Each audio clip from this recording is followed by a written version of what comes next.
And we're coming back on the air with breaking news on the death of a Milwaukee Bucks legend. Junior Bridgman has died. He played for the Bucks.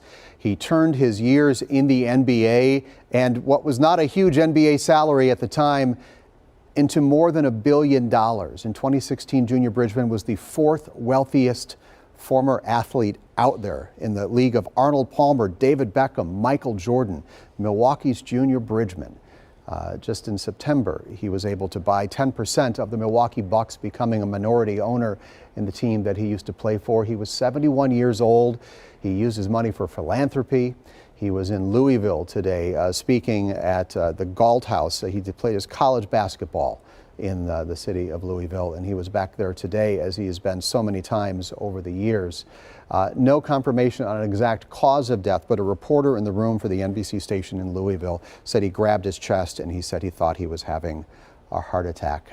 Again, just terrible news about somebody who's meant so much to the city of Milwaukee and the Bucks organization. Charles Benson joining me at the desk. Charles, you were there in September when it was announced that Junior Bridgman was coming back into the Bucks fold and buying a chunk of the team. What was that moment like? It was a moment of joy for everyone in the room. I mean, everyone that you had an encounter with Junior Bridgman loved Junior, not only from his time here in Milwaukee as a player, but really remarkably his time here as a business person. Mm-hmm. I go to Jimmy Haslam, who's one of the other co-owners. He describes Junior as a spectacular basketball player, businessman, and person. And that really sort of sums up who Junior Bridgman was. I mean, this man who had so many great accomplishments, not only on the court, but even after leaving basketball. Look, he made good money as a basketball player, but it wasn't generational wealth. And so he went out and built this empire, this business empire.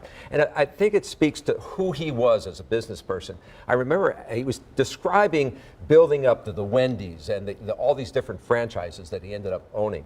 But he was working there, and one day he's telling me, like, yeah, I'm there flipping the hamburgers, handing the bags out the window, because he wanted to set a tone inside the business. Look, if I can do this, you can do this. Even as a guy who's successful as he was always there to, from what I could tell, to be a helping hand, to be an inspiration to so many people. This is such devastating news, not only to the Bucks family, but to the business community, to Milwaukee, and obviously his family. You just can't begin to think of all the different things and how many lives he touched. That was my thought exactly, the lives that Junior Bridgman impacted in his 71 years. Yeah. Waiting to hear from the Bucks. I know you've reached out as well. Yeah, I've reached out to Peter Fagan as well.